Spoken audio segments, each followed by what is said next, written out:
Vice President Sara Duterte nagbanta na kay Abante at kay Risa Hontiveros. Naku, yari kayo dito. Ito na nga yung pinakahintay natin na pagbalik or talagang paghihiganti. Oo, medyo sumasabit ng mga kumakatilala muna ako. Naulalan na naman kasi tayo, naku ba?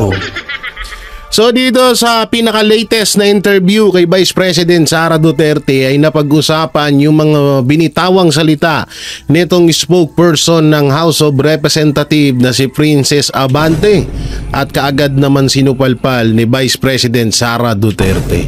At itong pagbaliktad ng witness ni Risa Hontiveros laban kay Pastor Apollo C. Quiboloy at pagdawit niya sa mag-amang Duterte ay binakbakan din ni Vice President Sara Duterte at dito ay pinroklama na ni Vice President Sara Duterte na siya ang magiging presidente sa 2028. Grabe to. Matindi-tindi itong mga pag-uusapan natin ngayunis. Talagang wala nang patumpik-tumpik si Vice President Sara Duterte sa kanyang mga sinasabi. At eto naman ay kinakatuwa naman ng bansang ng mga netizen, ng mga mayang Pilipino dahil eto yung mga gusto nilang marinig kay Vice President Sara Duterte. Etong mga ganitong pangbabara. Pangbabara to, talagang ito ay totoo. Ito yung pangbabara, ito yung pangsupalpal na may katotohanan.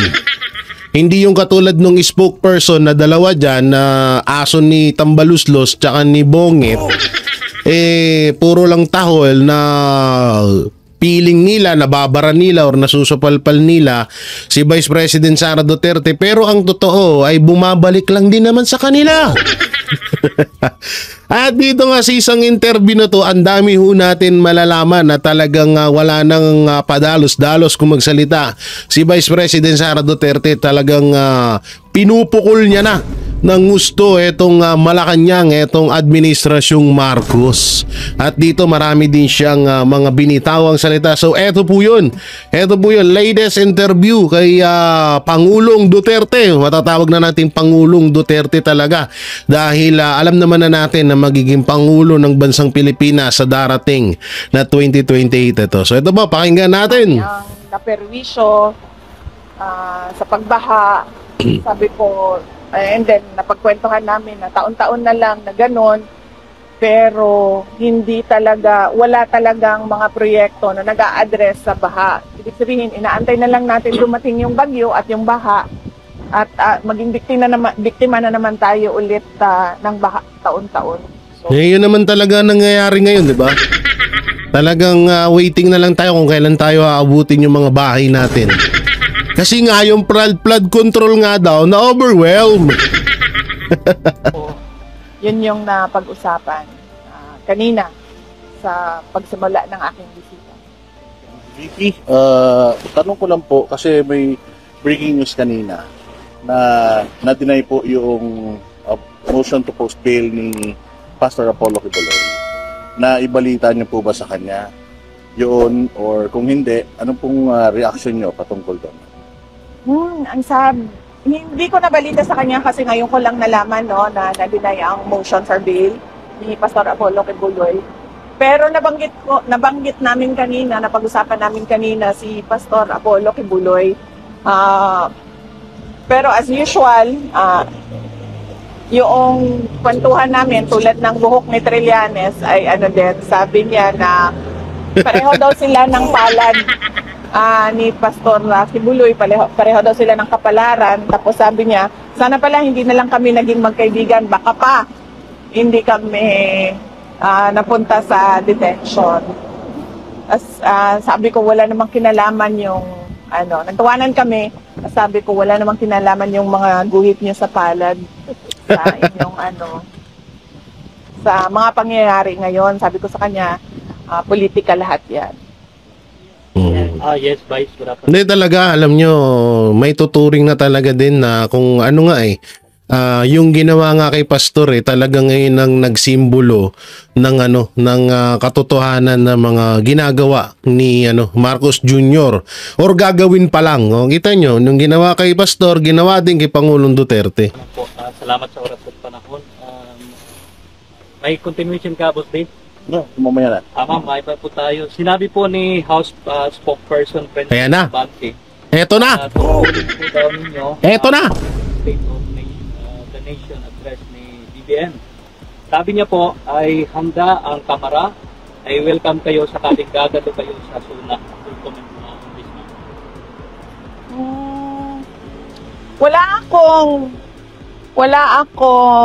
Wala tayong batas. Wala tayong batas na nagsasabi tungkulin ng mga Pilipino ang makinig sa presidente. Ang nasa batas natin nakalagay, tungkulin ng presidente ang magbigay sa atin, mga Pilipino, kung ano yung estado ng ating bansa. Siya yung may tungkulin, tayo walang tungkulin, makinig. We have the rights to listen or to not listen. There is no law mandating us to listen to the president give his State of the Nation address. Barag na naman sila dito. Magagalit na naman yung mga garapata ni Marcos. Thank you, ma'am. At additional, ma'am, giniit po ni House spokesperson Atty. Pences Abante Ito na. galing sa mga ebidensya at testimonya ng mga testigo ang kasong crimes against humanity laban kay dating Pangulong Rodrigo Roa Duterte at International Criminal Court.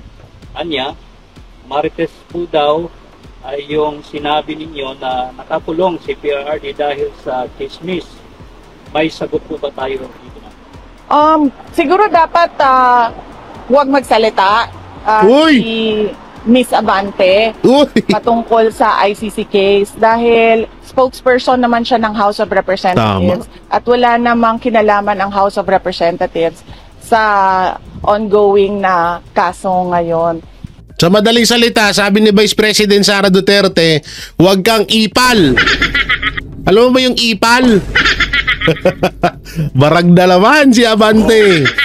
Oo, kasi hindi totoo naman kasi House of Representatives spokesperson siya at yung salita ni Vice President Sara Duterte is para yun sa Malacanang. Hindi yun, maaari si Claire Castro pwedeng sumagot. Pero si Abante, wala kang pakialam doon. Huwag kang ipal. Ipal ka kasi. Yan tuloy, nabara tuloy. Nandito ako bilang isang Pilipino, bilang isang Vice President ng Pilipinas na pinaglalaban yung karapatan ng isang kasambayan natin na Pilipino na kinuha sa Pilipinas at dinala sa ibang bansa para ikulong. So meron akong right. I have all the right to express my anger against what the administration of BBM did. Pero si Princess Abante, siya ay isang spokesperson ng House of Representatives.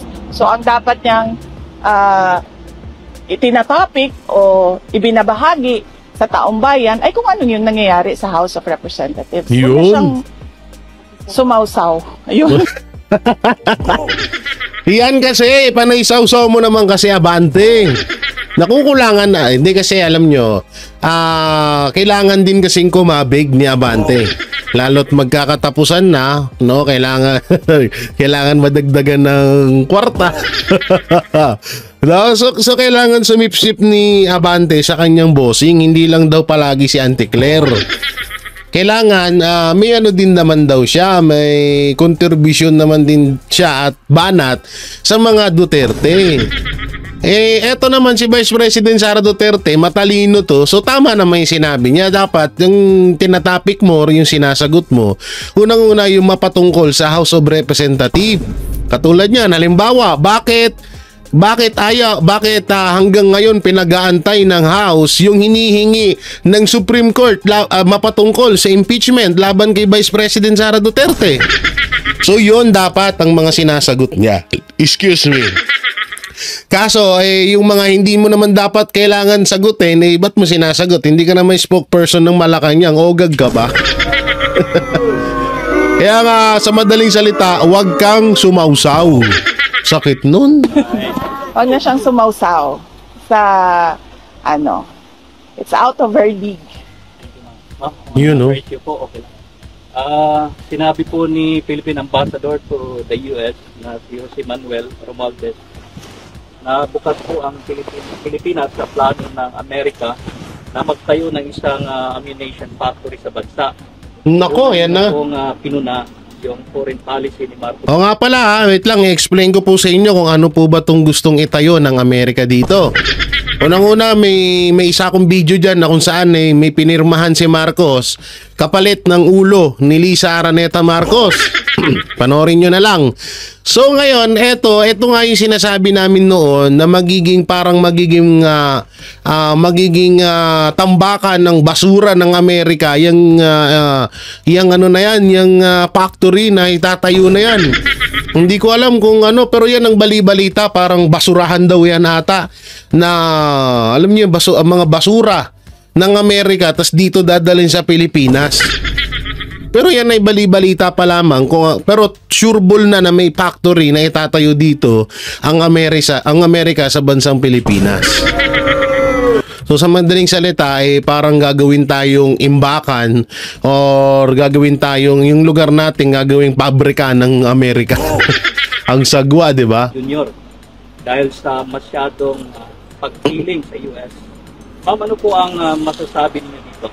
Makakabuti po ba ito sa bansa natin, plano ng Amerika, magtayo ng isang ammunition factory sa Pilipinas? Ang nakalagay sa ating saligang batas, na meron tayong dapat independent foreign policy. Kung yung ginagawa ng gobyerno ay kumkiling sa iisang bansa lang, ibig sabihin nun, wala na tayong true independent policy. Totoo yun. So, dapat hindi lang ako yung kumukontra, lahat tayo mga Pilipino kumukontra sa plano na Stop. ito. Dahil Lalag. ang ating mga Hoy! Mataglalag yung internet. ay dapat for the interest of our country. Hindi para sa interest ng ibang mga bansa. Hindi lang Amerika, kahit anong bansa yan. Tama. Hindi para sa kanila ang galaw ng natin mga Pilipino. Ang mga Tama. ginagawa natin ay dapat para sa interes ng ating bansa. Tama. Sa VP, mabalik po tayo, ma'am, doon sa issue ng pag-deny sa bail ni Pastor. Sa pagkakakilala niyo po ba kay Pastor Apollo Kibuloy, personal na opinion lang po, dapat po yung ma-approve or mali po ba yung desisyon ng korte na i-deny siya considering na mahina naman po talaga yung mga ebidensyang pinipresenta at puro hearsay lamang. Sa inyo po bang pagkakakilala, pwede niyo po bang i-vouch si Pastor Apollo Kibuloy sa mga kababayan natin? Hindi ko alam, unang-una, hindi ko kasi nabasa yung desisyon ng judge kung bakit dininay yung application for bail. At pangalawa, hindi ko rin alam kung ano yung ebidensya na ipinakita ng prosecution para sila mag-oppose sa pag-apply ng bail ng accused. So mahirap magbigay ng comment kung wala akong alam kung ano yung nangyari doon sa loob ng korte. Another question about your impeachment. Kasi nag-release ng statement ng House of Representatives that they are not going to answer the Supreme Court's asking them to relate significant materials with respect to their decision-making process. What, if it's possible for you to make comment po about the move of the House of Representatives that they are not going to provide this information kasi nga it is within the rights of their internal procedures now and it's not within the jurisdiction of the Supreme Court to ask these pertaining documents. Yan na yung nakalagay, Pinublish ba namin ang petition namin? Nag-release ang House of No, ang petition namin, nakalagay lahat doon sa petition namin. Nakalagay lahat doon sa petition namin sa Supreme Court kung ano yun sa ano yung sinasabi namin na labag sa batas na ginawa nila. At syempre, dahil korte yon ay kailangan mabigyan din ng pagkakataon yung kabilang kampo na magbigay ng mga hinihingi Salaysay. ng korte. At nandun pa rin kami sa sinasabi namin na mali yung ginawa nila. Labag siya sa konstitusyon, labag siya sa batas, at lalong-lalo na nilabag nila yung karapatan ko na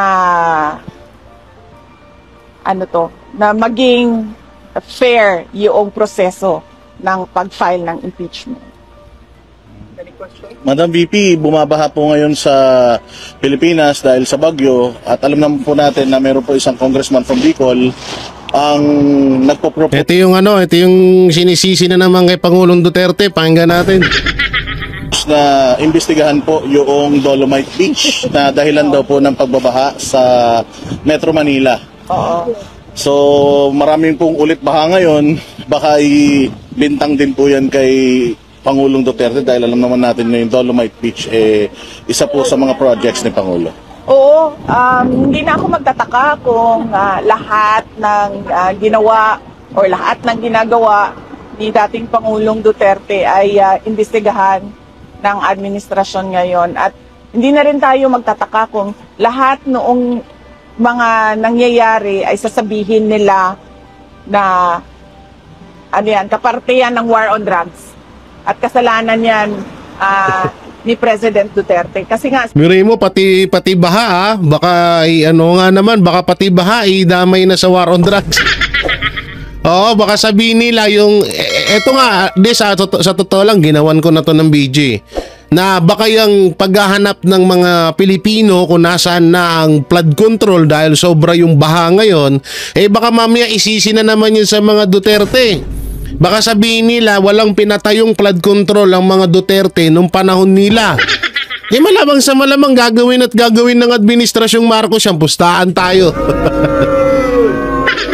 At yung sa Dolomite na yan, ewan ko dyan talagang, alam niyo yun, wala na, o nga pala, linawin din pala natin, wala pong sinasabi si Mayor Isko Moreno na sinisisi niya ang administrasyong Duterte dyan sa Dolomite na yan. Wala pong ganun. Ang ibig sabihin po ni Mayor Isko Moreno ay, tawag dito, kung na-maintain sana yung paglilinis dyan sa Manila, tama ba? Manila Bay, sa Dolomite, yung inaanuhan ng Dolomite, di sana mas maganda, na mas maayos. Kaso kasi napabayaan kasi yan. Napabayaan. Hindi ko alam kung sino yung mga congressman dyan na ba at una-una, ang ibig sabihin ni Isko Moreno ay yung unang mayor, hindi presidente. So sino ba yung mayor dati ng Maynila? Walang iba kundi sila ni Lacuna na bataan ni Martin Romualdez. So yun po yung ibig sabihin ni Mayor Isko Moreno kasi may mga issue na kumakalat na binanatan daw ni Mayor Isko si Pangulong Duterte. Hindi ho ganun para sa kaliwanagan ng lahat. sinabi ko na, ang ginagawa kasi nila is political scapegoating. Ibig sabihin, ayaw nila tanggapin yung obligasyon, ayaw nila ibigay yung accountability sa mga problema. Tulad ng pagbaha, dapat kasi ang sasabihin mo niyan ay ano ba ang dahilan kung bakit nababaha? Ano ba ang plano natin para sa susunod na bagyo ay hindi nababaha? At paano ba natin i-implement yung plano natin na paniguraduhin natin na hindi na nasa-stranded o hindi na nabibiktima ng pagbaha yung mga tao. Ganun dapat ang sagot ng gobyerno. Hindi yung tuturo sila ng ibang tao. Kasi nililihis nila yung attention ng tao sa totoong problema. Dito Inday, I would like, on behalf of the Filipino people, we would like to thank you and the office of So sa madaling salita, the diversional tactic is coming.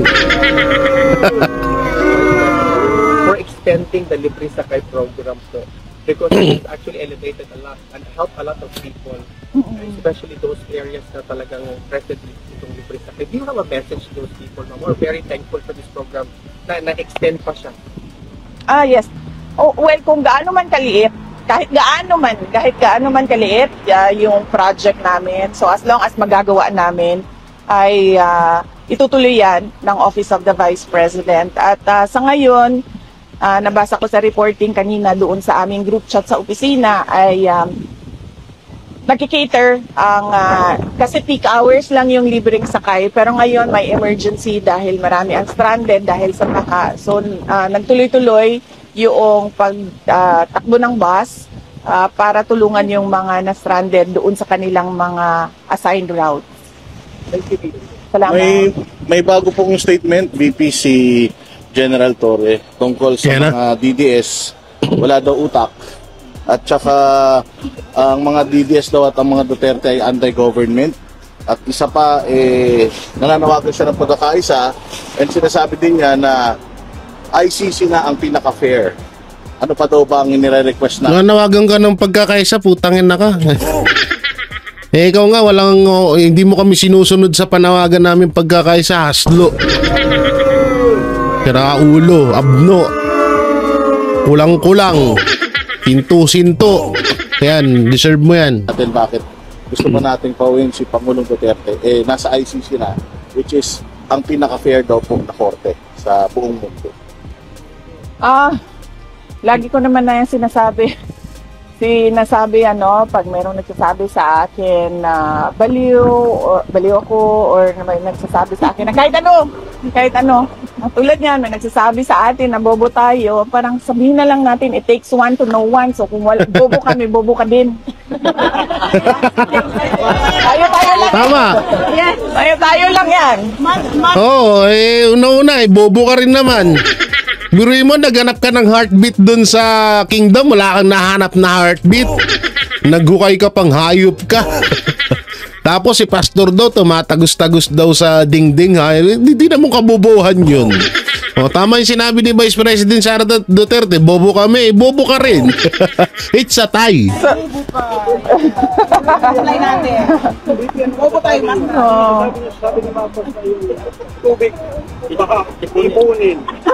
Para magamit pa natin sa taxi. Anong comment niyo doon? Yun ang solve niya para. Opo, ipunin po natin lahat, tapos i-deliver po natin sa Malacanang para po may mainom siya. Iniinom na siya ng tubig lahat. Opo. Kaya susuyok nun. Ganun na po ang gagawin natin. Ipunin natin lahat, i-deliver natin sa Malacanang para meron silang mainom doon. Ma'am,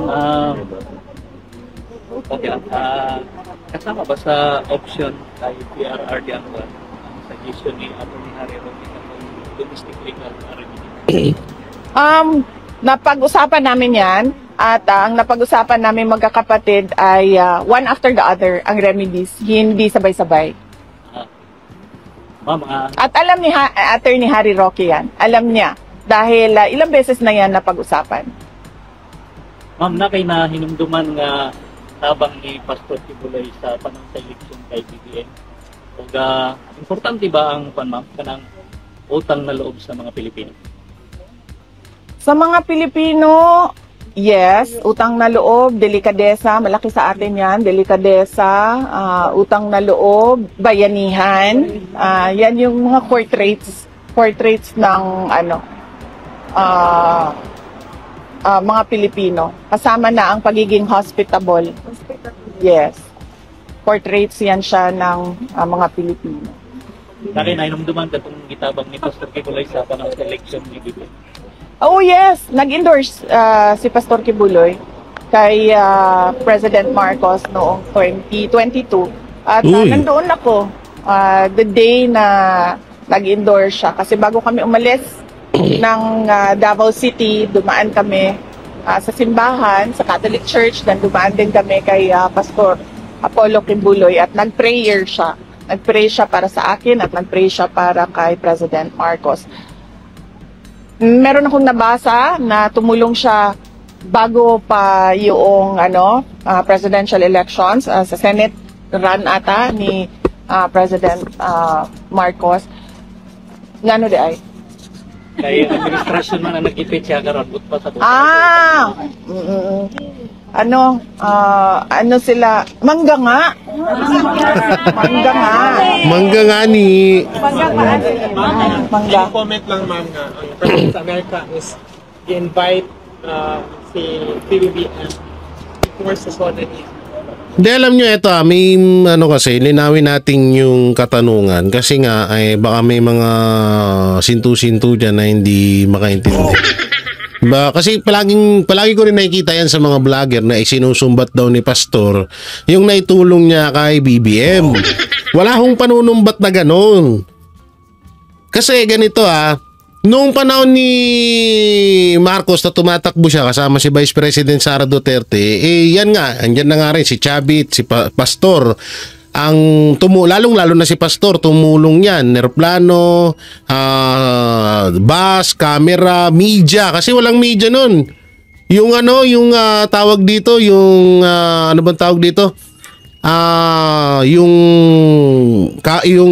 yung mga ibang network hindi naman tinutulungan si Marcos noon.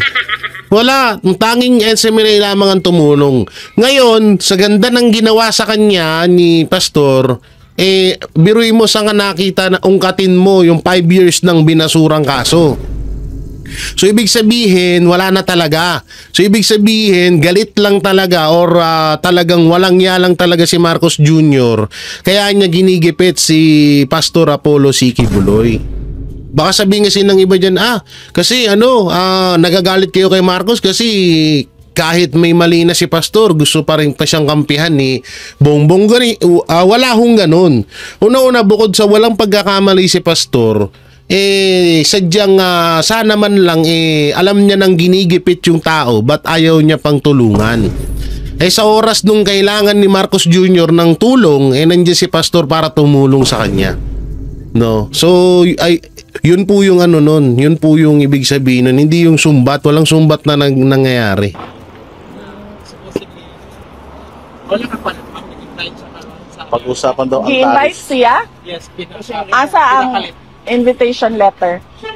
Hey!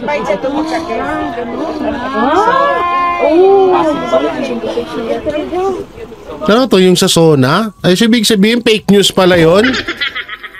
Hindi. Gusto ko makita yung invitation letter. Oo. Any more questions? Sige ma'am.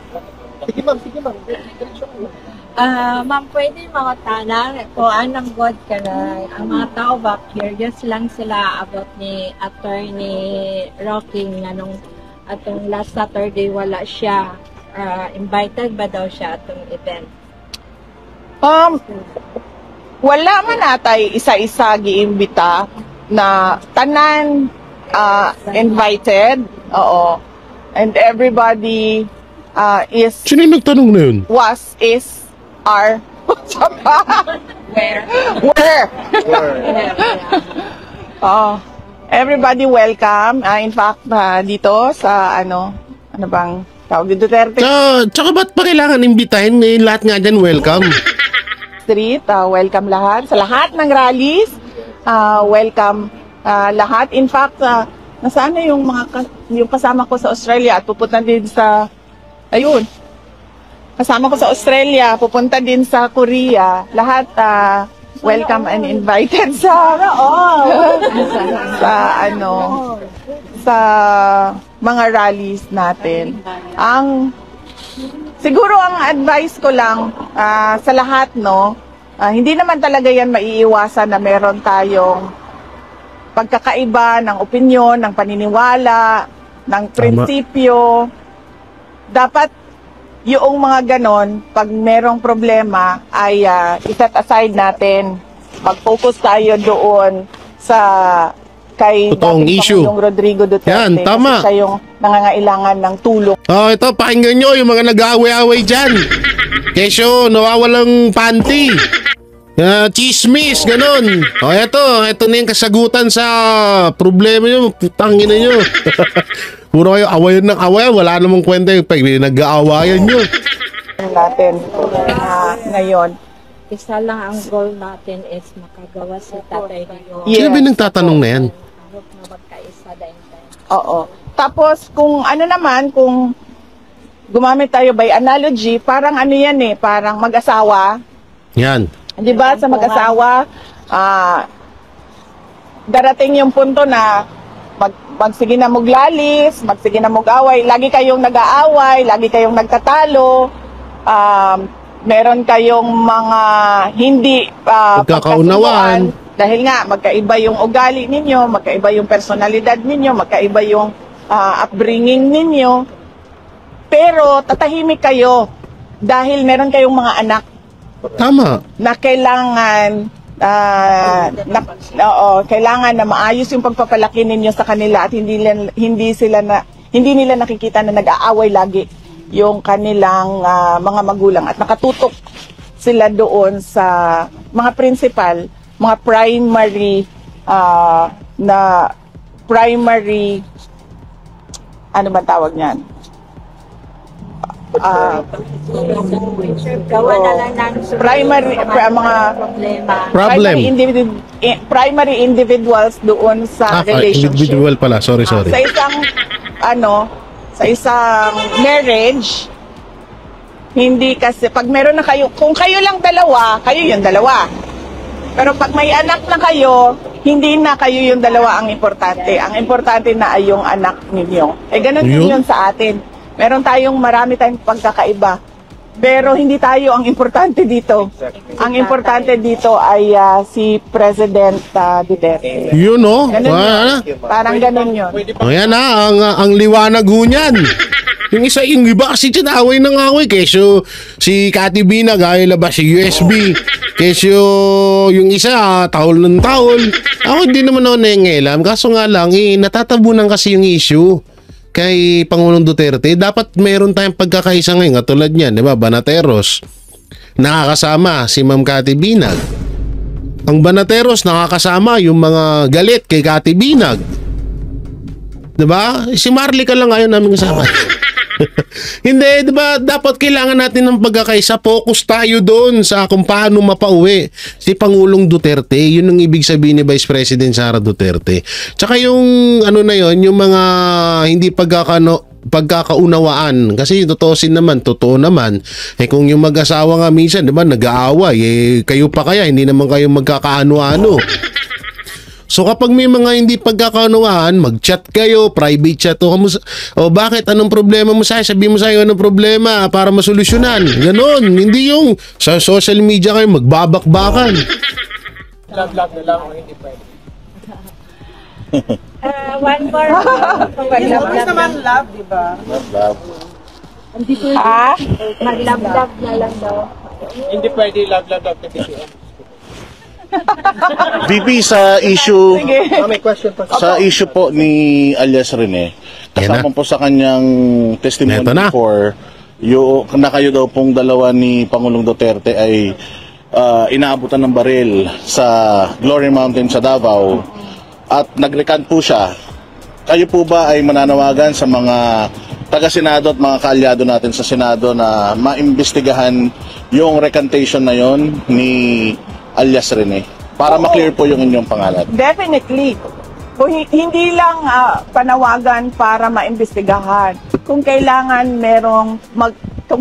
mag-file ng kaso sa mga nagpilit na mag-present ng witness na hindi makatotohanan ang sinabi, ay dapat mag-file ng kaso. Kayo po ma'am, since kayo po yung subject doon sa isa pa sa mga subject nung pagsisinungaling niya, gusto nyo rin po bang mag-file ng reklamo doon sa alias Rene? No, ang dami, sa totoo lang, kung gusto ko lang mag-file, ang dami ko nang na-file ng kaso dahil ang dami ko ng causes of action, sa totoo lang, under Philippine laws. Libel, cyber libel, harassment, threats, dami na. Pero wala akong pinafailan ng kaso. Bakit? Kasi paniwala ko, Ito ikaw at ito pakinggan nyo to pakinggan. Oy, sino to? Marcos Jr. Tambaluslus. Yung mga congressman dyan, pakinggan nyo to, mga yudipunggol. nakaupo dyan bilang Vice President, ay kahit sino pa yan, mangyayari talaga yan sa iyo dahil mainit, matindi, madumi ang politika sa Pilipinas eh. So, mangyayari at mangyayari yan sa iyo. So, kung every time merong cause of action, tulad yan, kunwari, merong cause of action dyan, mag-file ako ng kaso, maubos ang oras ko. Yes, 1,000 kaso ang 1,000 kaso ang complainant ako. At dahil lang 'yon sa aking katayuan bilang Vice President. Tapos susunod pa, Presidente, anak ako. Yun oh! Hoy! Hoy! Ano yun? Susunod pa, presidente na daw siya. Oh. Hindi, bago tayo dumapunta sa pagiging presidente, dito tayo, totoo yun. Yun naman kasi talaga dapat. Pag ikaw, nahalal ka bilang mayor, kapitan, kahit kapitan, no? Kapitan, mayor, konsihal, congressman, vice mayor, congressman, gobernador, ano pa ba? Yan, congressman, senator, vice president, tsaka president, dapat tanggapin mo kung ano yung mga sinasabi sa iyo ng tao. Hindi yung anak ng teteng katulad yan, si Martin Romualdez, balat sibuyas, yung mga congressman, balat sibuyas. Anak ng teteng umupo-upo kayo dyan, tapos ngayon ayaw nyo palang mabanatan. Gusto nyo tahimik na buhay, di huwag kayong maging tumakbo. Mga haslo, lo nyo. Diba? Ganun lang dapat, ganito dapat ang mindset. Tingnan mo, hindi sa totoo lang, ang dami hong nambababoy, lalo na sa social media, yung mga vlogger na sumusuporta sa administrasyon. Baboy na baboy, ang mga Duterte doon. Sa thumbnail pa lang, baboy na. Diba? Paano pa kaya sa topic nila kung ano-ano binabato? Kanina nga lang may napanood daw kaya si Kitty Duterte daw may mga video daw na kumakalat. Kaya si Vice President Sara Duterte may kabit. So kaya si Pangulong Duterte daw manyak. So maraming ganon. So kung sa makakasuhan lang talaga, dahil makakasuhan na pwedeng kasuhan ni Vice President Sara Duterte, kaso hindi sila kasi balat sibuyas. Hindi sila katulad ng mga putangin ng mga idol nyo. Yung mga sinusuportahan nyo dyan ng mga politiko na konting kibot, nagkakaso. Katulad na lang ni Risa Ontiveros, di ba? Imbis na kasuhan yung mga network na nagbalita unang-una kay Rene doon sa kanyang witness na nilaglag siya, na binabayaran niya pala, ang kinasuhan yung mga vlogger. Diba? Ganun kagago. So yung mga ganyang politiko hindi niyan deserve sa mga matataas na posisyon kasi nga yung mga yan kapag nakakuha ng medyo malakas na kapangyarihan nila yan sa gobyerno, ganyan lumalaki ang ulo ng mga putang inang yan. Pero bilang ako tatanungin ako, deserve ba dapat bang gawin ni Vice President Sara Duterte na magkaso laban kay Risa Ontiveros kasi nagbabayad siya ng witness or gumagamit lang tanim witness sa maiksing salita? Para sa akin payag ako na kasuhan ni Vice President Sara Duterte si Risa Ontiveros. Talaga, ako gusto ko yun. So tuloy natin, ito na yung presidente pasok. Then, harassment, threats, dami na. Pero wala akong pinafailan ng kaso. Bakit? Kasi paniwala ko, pag ikaw ay nakaupo dyan bilang Vice President, ay kahit sino pa yan, mangyayari talaga yan sa iyo dahil ganda ng mindset ni Vice President Sara Duterte. Hindi madumi ang politika sa Pilipinas eh. So, mangyayari at mangyayari yan sa iyo. So, kung every time merong cause of action, tulad yan, kunwari merong cause of action dyan, mag-file ako ng kaso, maubos ang oras ko. Yes, 1,000 kaso ang 1,000 kaso ang complainant ako. At dahil lang yon sa aking katayuan bilang Vice President. Tapos susunod pa, Presidente, anak ako. Tapos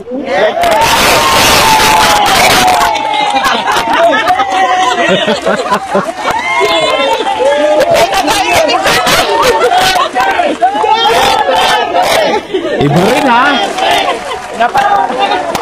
Pinapatawa ko lang kayo kasi alam ko pagod kayo sa biyahe. Si Boss Dada kinilig eh.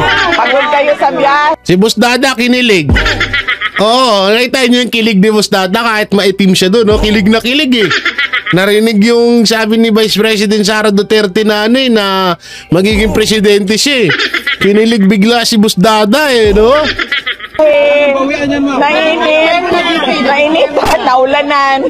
So, pinapatawa ko lang. Mayroon na kami para sa... We are waiting for ano, ma'am. Ayan na, nagkagulo na. Sinimulan mo, Vice eh. Soon, sa 2028 for President Sara Duterte. Sabi ni ano kanina, napag-usapan namin yan eh. Yung 2028 elections, sabi niya, kung gusto mong tumakbo ka, isa ako sa, hindi isa ako. Sabi niya, ako ang pinakaunang mag-contribute at tumulong sa iyo. Sabi niya, sana lang ay nasa labas na ako sa kampanya, kasi gusto kong mangampanya, pero sabi niya, pag sinabi mo sa akin na tatakbo ka, sabi niya, ako yung unang tutulong. Ba't po kaya nagbago isip niya, ma'am? Bakit po kaya nagbago isip ni PRD? Kasi dati ayaw ka na patakbuhin. Ang discussion kasi kanina, ano ba yun? BBM yun eh.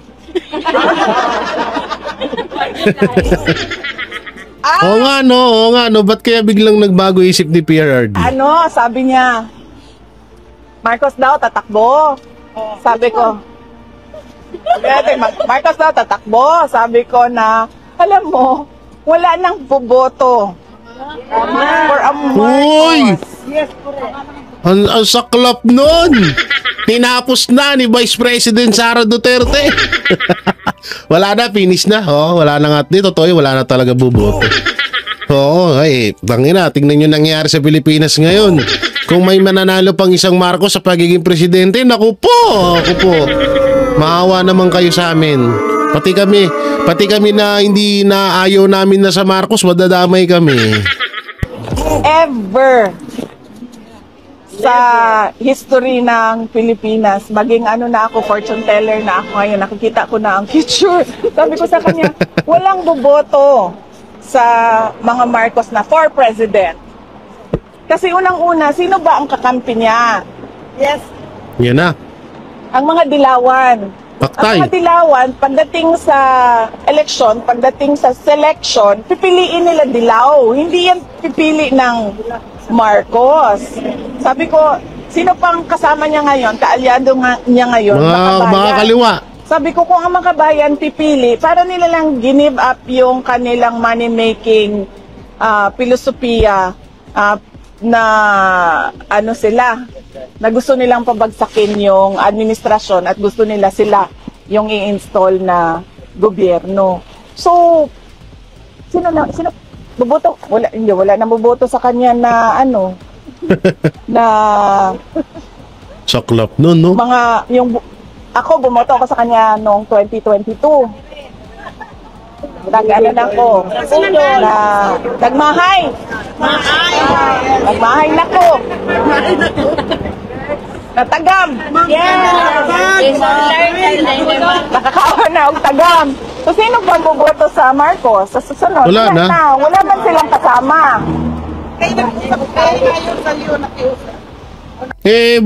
Baka daw si Martin Romualdez. Romualdez naman daw, BP.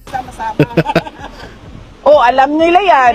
Kasi noong lumapit sila, alam nila na hindi nila kakayanin ang mga supporters ni Leni Robredo at the time noong 2022. So, ano ba yun? Yun. So sabi ko sa kanya, sino nang boboto sa Marcos? Sabi niya, pag ikaw tumakbo, yun na yan, sabi niya. Pag ikaw tumakbo, thank you, ma'am. Any more questions? Yan So yun, sure ball na talaga. Oo, tinapos na ni Vice President Sara Duterte ang kwento ni Marcos. Hindi, totoo naman, wala nang boboto dyan. Ako na nagsasabi, yung mga support, sino ba ang mga nagsasabing malakas ang Marcos? Walang iba kundi si Larry Gadon, si Auntie Claire. Oh, yan. O sila lang naman nagbobotohan dyan eh. O sila din naglolokohan. O lalo ngayon na dinadanas ng mga Pilipino yung grabing baha, grabing perwisyo, 'di ba? Yung mga pananim ubos na, yung mga kabahayan lubog sa baha. Sa tingin nyo may boboto kay Marcos?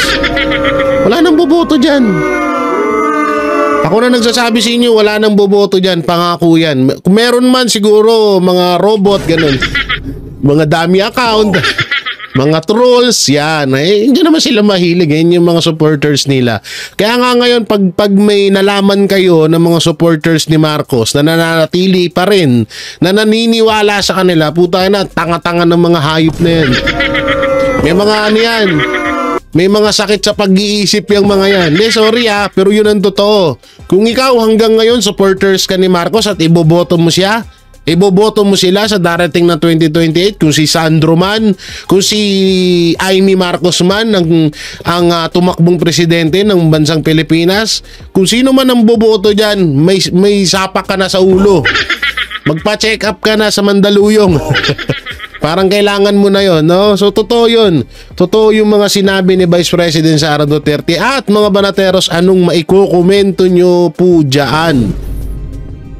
Etong banat ni Vice President Sara Duterte sa spokesperson ng House of Representatives at dito kay alias Rene at kay Risa Ontiveros, lalong-lalo na dito sa pagiging hindi na uupo or hindi na mananalo bilang presidente ang mga Marcos. Comment nyo lang po dyan sa baba. Siyempre, don't forget to like, share, comment, and subscribe sa ating YouTube channel. Paipindot na lang din po yung bell button para lagi kayong updated sa ating mga video araw-araw. So maraming salamat. Ingat po kayo palagi. God bless and peace and bye-bye.